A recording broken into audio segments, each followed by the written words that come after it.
What is the most disturbing serial killer fact? That one of Dahmer's victims managed to escape to the street. People saw him, called the cops. And the officers let Dahmer take the young man back inside. And those officers didn't even face consequences for their actions. At first, they were fired, but they appealed, and they were both reinstated, and they were awarded back pay of $55,000 each, by a judge. Not only that, Bill Churzik served as president of the Milwaukee Police Association, the police union for Milwaukee officers, from 2005 to 2009, and only just retired in 2017. Bela Kiss, who liked to pickle people in barrels stored in his basement, was discovered while fighting in World War I. When authorities tracked him down, he had disappeared, leaving a dead man in his hospital bed. He supposedly joined, and deserted, the French Foreign Legion, with his trail going cold, except for a rumored sighting, as a janitor, in New York, who vanished before confirmation. Alright, so, Israel Keyes was a bank robber, as well as a serial killer.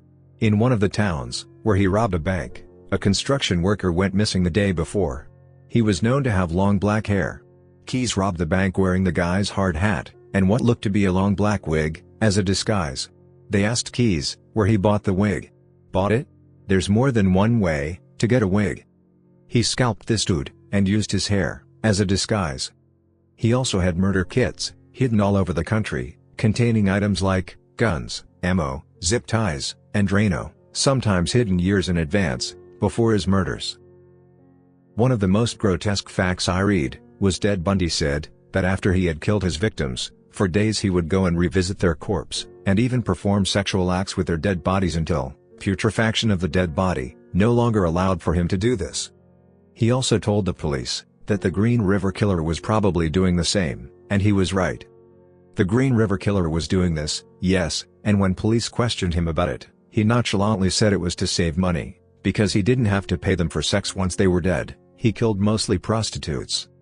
For some reason, someone not really being a necrophiliac, and doing that, to save money, is even more callous and repulsive to me. Like, WTF kind of brain comes up with that?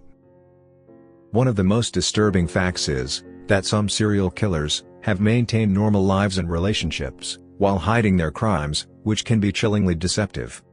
Peter Sutcliffe's brother said he asked Peter to give his girlfriend a lift several times to make sure she arrived home safely, because the Yorkshire Ripper had been active in the area. Apparently, Peter never once acted suspiciously, or gave them any reason to think he may have been involved in the murders. I read somewhere that Sutcliffe's nickname at his work was Ripper, because he looked like the photo fit the police had distributed. His own photo fit. So, everyone is going to give you names, because those are killers that have been caught. Some are even dead. But the FBI believes that there are probably 25 to 50 active serial killers, currently. Ones they haven't identified. And they are the ones I'd be afraid of. The FBI believes that there are probably 25 to 50 active serial killers, currently. Like based on evidence, or just statistics? I don't know what is scarier. Serial killing tends to be methodical. You have the way you like to do it, and you stick to it. So, say, you have 3 unconnected victims, with their throat cut and the sock from their right foot removed, and placed in their mouth, you can kind of assume they were killed by the same person. Until they catch sock guy, he's presumed to be an active serial killer. The Toy Box Killer, David Parker Ray, built a soundproof trailer he called his Toy Box, where he tortured and killed his victims. He recorded detailed audio tapes describing what he would do to them, and played these tapes for his victims before beginning their torture. There was a woman who the cops were looking for information on. They assumed she was dead. They put up a photo of her tattoo on the news. A woman living in the next town over recognized her own tat on television and went in, and it turned out she'd been trafficked in front of people by DPR and his family, and didn't remember it. How do you mean, in front of people?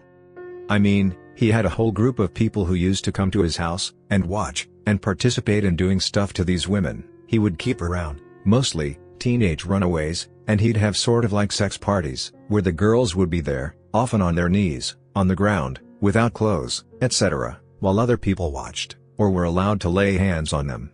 Ray and his girlfriend and her children were involved somewhat in what he was doing to them, especially his girlfriend, But there were other people who were aware he was finding runaways, and sex workers, and hitchhikers, and sexually abusing them. That if they stayed random, it's highly unlikely we would ever catch them. Most murders are emotional, spouses, relatives, etc. It takes a lot to want to kill someone. After eliminating family, you ask, who had beef with this person?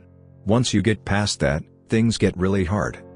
Nationwide, the cleared rate for murders in the US is now less than 50%, so, one more random murder is going to lose resources quickly. The serial killers we catch almost always make mistakes that give away that a murder is connected, reusing the same gun, same MO, etc., and then make mistakes that give away their identity.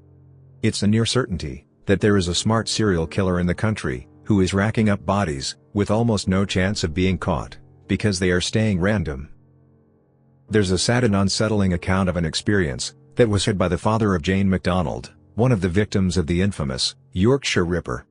It seems that while Mr. MacDonald was waiting up for his daughter to get home from her campus, he dozed off on the couch.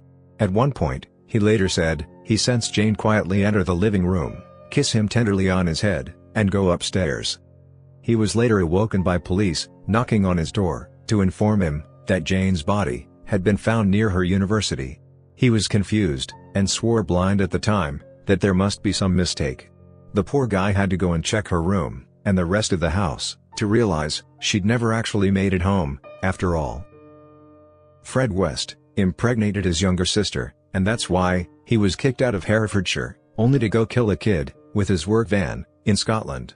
Both crimes should have put him away for a bit before his killing spree. His wife, Rosemary, was a prostitute who had her dad as one of her clients.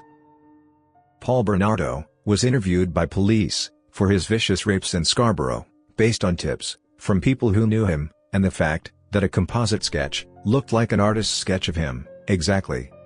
The police decided he was too charming, forthcoming, and nice-looking to be their suspect, but he voluntarily gave a DNA sample.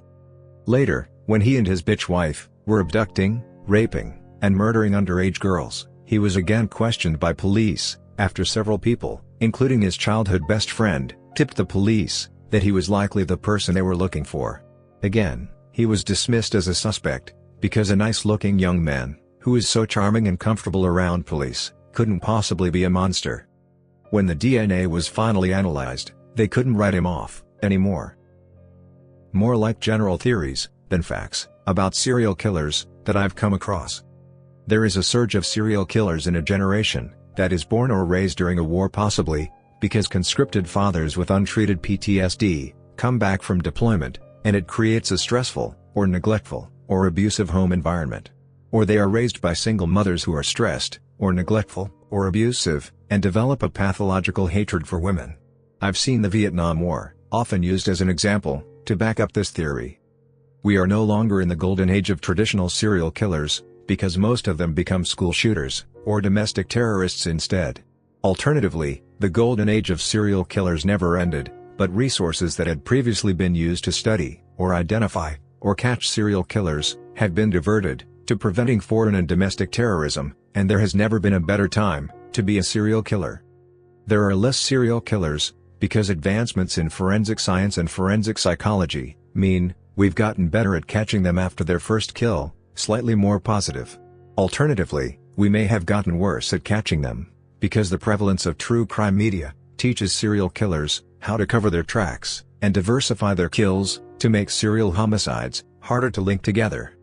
The accessibility of national and international travel allows serial killers to spread their kills over different jurisdictions or countries. Modern serial killers are traveling to countries with high crime rates to partake in homicide tourism, and then returning home to live normal lives. Pedro Alonso Lopez raped and killed 100+ young girls in Colombia, Ecuador, and Peru. He was released in 1998. His current whereabouts are unknown. So, if it makes anyone feel better, guys like Pedro Alonso Lopez, who serve their legal max sentences and then disappear off the map. Yeah, a 99.9% chance the police just drove them out into the jungle and shot them. Law is one thing that says they can only serve a max sentence of a certain number of years, but But the people in these countries aren't stupid. The last time Pedro was seen alive was when he went to renew his citizenship card. There have been rumors of him popping up, but those died down, and Interpol quietly stopped looking for him. He killed hundreds of little girls in their country and other countries. He's dead in the rainforest somewhere, with a hole in his head. Most estimates I've read put his likely body count at closer to 300. He claimed he was killing 3 girls a week at the height of his crimes. Also, don't forget Luis Garavito, another pedo piece of shit that raped somewhere in the realm of 400 young men and boys, while killing almost 200 of them. The single scariest thing I've ever read was Ted Bundy's application letter to law school, in which he does not lie, but instead chooses his words very carefully and pointedly, by saying, "I believe a full and comprehensive knowledge of the law is essential for the life I have chosen for myself." Dean Corll, who murdered at least 28 boys in Houston, was involved, in some way, with a man who ran a pedophile ring, with tens of thousands of customers, John David Norman. John David Norman was also potentially connected to John Wayne Gacy. John David Norman ran multiple child pornography rings for decades, and activities included selling boys into sex slavery. Most of the serious evidence against him disappeared when it was sent to the State Department. When you look into serial killers, you'll find most of them had tons of people who thought they were doing something wrong. Coworkers, neighbors, or random strangers. There are usually a list of people who had some sort of feeling something was off about them, and it's not uncommon they had the police investigate them a few times before they're finally caught. There are victims still out there that haven't been found yet, and might never be found, and the killer is still out there, adding to his total. Living on Long Island saw this play out in real time with the Gilgo Beach killer. A woman, Shannon Gilbert, went missing, and while searching for her body off the side of Ocean Parkway, they found 4 bodies that had been there for years. Search continues, they find 6 more bodies. They eventually found her body further down the road, over a year after she went missing. Took another 13 years or so for them to finally identify and arrest Rex Hoyerman, who wound up being tied to 5 of the 11 bodies, plus one seemingly unrelated murder, back in 1993, so he got away with it for 30 years. 2 of the bodies were credited to a different serial killer that was already in jail because it fit his MO. The other bodies haven't been tied to a killer, as far as I know. Dean Corll, the Candyman, abducted, tortured, and murdered teenage boys in Houston, Texas. Instead of laughing maniacally and rubbing it in the boy's face throughout the torture period, he would repeatedly thank the boys he was torturing for letting him do this to them, and how much he loved and treasured them for this. So, there's that. Countries where you are told the people are super friendly, like Canadians, have long stretches of roads that pass through either wilderness or Aboriginal areas, and they are known hunting grounds for serial killers, but because the victims are Aboriginal Native Tribes people, the law doesn't give a shit. For every Jeremy Skibicki or Robert Picton, there's a dozen that have never been caught, still driving the interprovincial highways of the TCH system. Fred and Rosemary West, killed for over 2 decades. Many victims were buried or hidden in their house, where their kids grew up, and they buried their firstborn daughter under the backyard porch. When they were caught, Fred vowed to take all the blame. But he talked too much to the cops and implicated her. After that, Rose turned from him entirely and portrayed herself as a victim. It didn't save her. But a similar defense saved Carla Homolka from being imprisoned with her husband, and she is out free now. Scott Glenn was hired to play Jack Crawford in Silence of the Lambs. In order to do that, he was set up with the FBI's profilers as prep. Glenn was a hardcore, anti-death penalty guy. So, one of the profilers sat Glenn down and had him listen to an audio tape. On the tape was the torture and murder of Shirley Ledford. It was recorded as it happened by Lawrence Bittaker and Roy Norris. You can find details of it online. She was their 5th victim. Glenn had trouble talking about that prep during the press tour of the movie, and lately has stated he still gets nightmares all these years later. Once the tape was over and he was able to gather himself, he from that moment on became a supporter of the death penalty in cases involving serial murder. Side note, there's an Easter egg in Mindhunters about the tape. I have a personal story. So, the first known victims of the Golden State Killer were friends of my stepfather. They all were attending Sacramento State University at the time, and my stepfather and his then-girlfriend had plans to play some card games with the would-be victims. So, my stepfather and his gal arrived to their friend's apartment on time for their planned hangout, yet no answer at the door.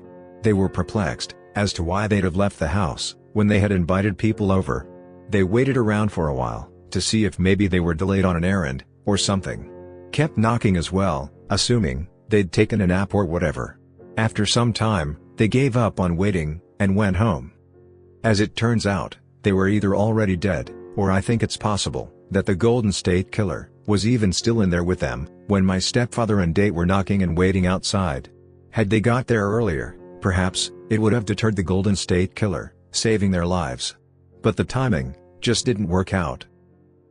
Apart from the terrible things serial killers do and have done, I once heard a serial killer say something that's particularly creepy to me somehow, and sticks with me. He said, "The first time you kill someone, you feel you are crossing a line. But after your first kill, that feeling is gone with the next kill." It makes it sound like it's pretty easy to descend into madness. I don't know, maybe if you're psychopathic already, and just have to undo the minimal amount of societal conditioning that stuck to you, but I know with confidence, I could never kill someone. I mean hopefully, or probably in self-defense, I could. I just know very very deeply that I have no predatory or dangerous tendencies whatsoever. I mean, I've been punched in the face and couldn't even muster up the aggression to fight back. It just is impossible for me to want to harm someone. That might be kind of an extreme case, because I really should have fought back, and most people probably would, but I can't imagine more than an extremely small percentage of people in this world could ever do it. Like, even people who have to kill someone for self-defense usually agonize over it, and are haunted by it for a long time. It's very likely the Zodiac Killer was spotted on the sidewalk after murdering Paul Stein, but the cops were told to look for a black man. This was likely due to racism and or miscommunication from police dispatch. He even stopped to speak with the officers. BTK said he tortured cats because they sound like women when they scream. It's a tie between him and Anders Breivik for a hole that I would most like to have 3 rounds in a ring with, or to have strapped to a chair while I remove their skin with an X-Acto knife and a pair of needle nose pliers. Obviously, all serial and spree killers are shit stains that deserve to be tortured and killed, but I think those are the only 2 that I would trash what's left of my own mental well-being to get at.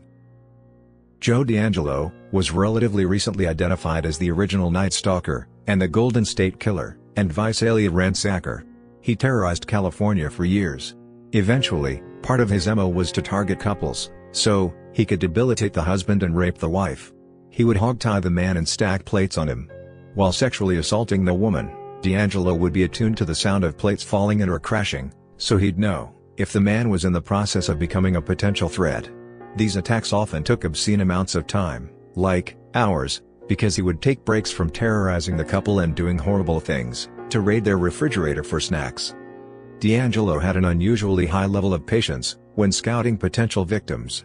He was capable of, for example, standing stock still while observing a possible house, looking for patterns of behavior and possible entry points.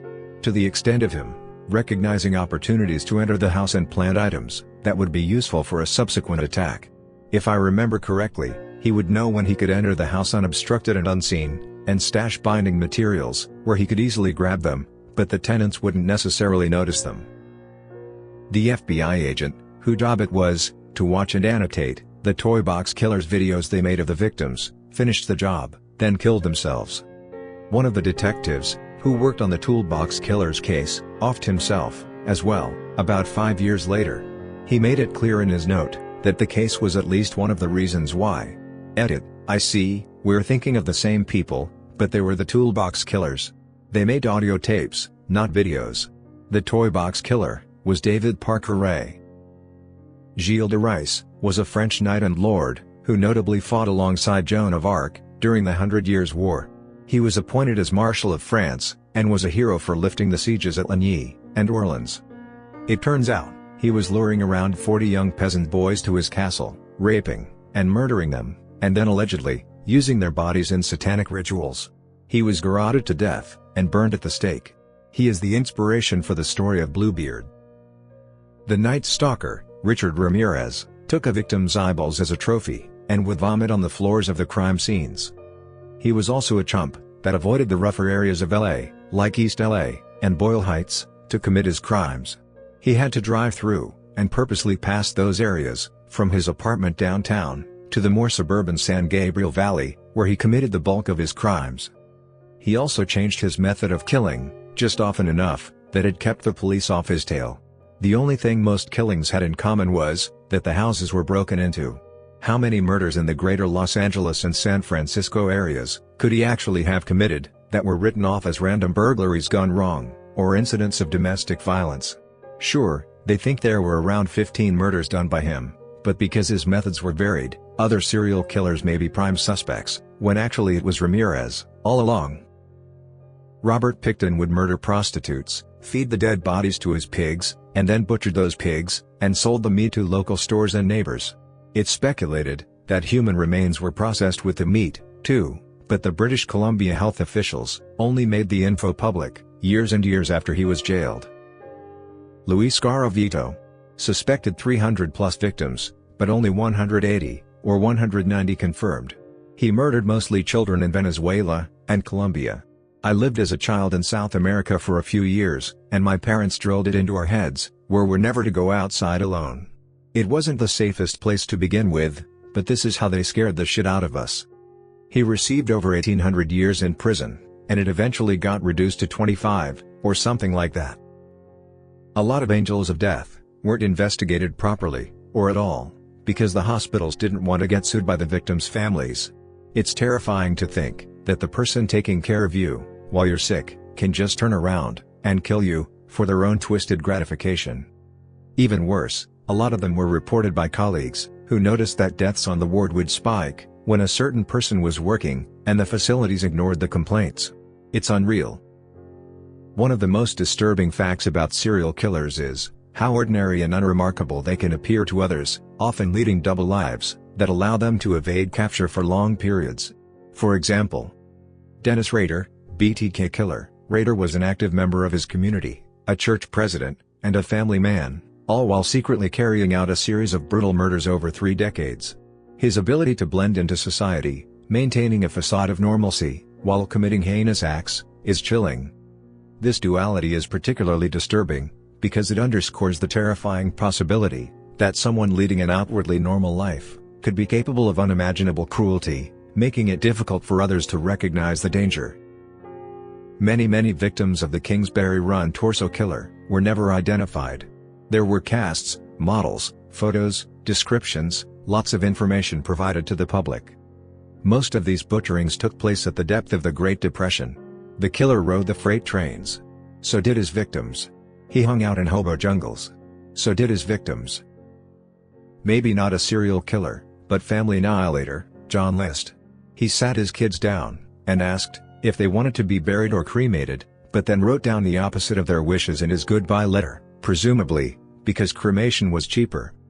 I find it disturbing, because he told the kids he was going to be killing them, in so many words, but they weren't able to get any help. He killed his family, because he lost his job and was ashamed. Strangely enough, after the murders, they found a glass window in the house, made by Tiffany's, worth a fair amount of money, enough to solve his financial problems. The most prolific known serial killer was a nurse, who murdered up to 400 hospital patients. In the late 1980s, Charles Cullen was working at a hospital in New Jersey, and he started killing patients. Sometimes, he would go and inject them with overdoses of drugs.